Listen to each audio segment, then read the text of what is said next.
உலக பிரசித்தி பெற்ற அண்ணாமலையார் கோவிலில் பௌர்ணமி நாளில் கிரிவலம் சென்று அண்ணாமலையாரை தரிசித்தால் நன்மை பெருகும் என்பது பக்தர்களின் நம்பிக்கையாகும். சித்திரை பௌர்ணமியை ஒட்டி பிற மாவட்டங்கள், மாநிலங்கள் மட்டும் இன்றி வெளிநாடுகளைச் சேர்ந்த பக்தர்களும் திருவண்ணாமலையில் குவிந்துள்ளனர். குறிப்பாக திருவண்ணாமலையின் 14 கிலோமீட்டர் கிரிவல பாதை பக்தர்களால் நிரம்பி காணப்பட்டது.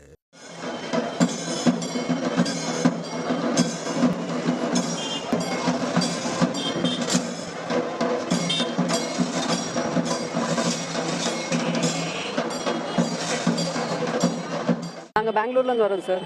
இது வந்து 3வது வருஷம் நாங்கள் இங்கே வரோம். ஸோ லாஸ்ட் 2 இயர்ஸாக நாங்கள் ஒரு மனசில் ஏதோ வேண்டிட்டு வரோம். ஸோ நெக்ஸ்ட் இயர் வரும்போது அது கம்ப்ளீட் ஆகுது. ஸோ இங்கே வரும்போது எங்களுக்கு ஒரு நல்ல குட் வைப்ரேஷன் ஃபீல் ஆகுது. இட்ஸ் லைக் அவரே கூப்பிடுற மாதிரி எங்களுக்கு ஒரு தாட்ஸ். ஸோ அது ரிப்பீட்டடாக வரும். நீங்கள் வரீங்கன்னா நெக்ஸ்ட் இயர் இன்னும் கொஞ்சம் ஒரு இம்ப்ரூவ்மெண்ட்டாக இருக்கும். ஸோ நெக்ஸ்ட் இயர் நம்ம எப்போ போகிறதுன்ற ஒரு ஆசை இருந்துகிட்டே இருக்கும். எப்போ சித்ரா பௌர்ணமி வரும், எப்போ போகலாம் அப்படிங்கிற ஒரு ஆசை இருந்துகிட்டே இருக்கும். அந்த மாதிரி ஃபேமிலி இம்ப்ரூவ்மெண்ட் நல்லா இருக்கும். நானுமே போன வருஷம் எங்கள் ஹஸ்பண்ட்க்கு ஏதாவது ஆஃபிஷியலாக இம்ப்ரூவ்மெண்ட் ஆகணும்னு வேண்டியிருந்தேன். நான் இங்கே முடிச்சு போகணுன்னு உடனே ஆச்சு. நாங்கள் எல்லாருமே ட்ரீட் அண்ட் செலிப்ரேஷனும் பண்ணோம் அது.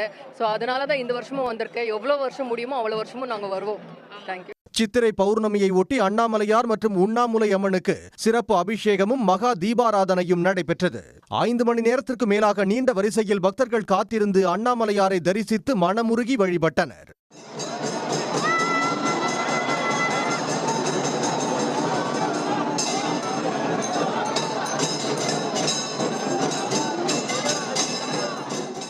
லட்சக்கணக்கான பக்தர்கள் விடிய விடிய கிரிவலம் சென்று வரும் நிலையில் 4200 போலீசார் பாதுகாப்பு பணியில் ஈடுபட்டுள்ளனர்.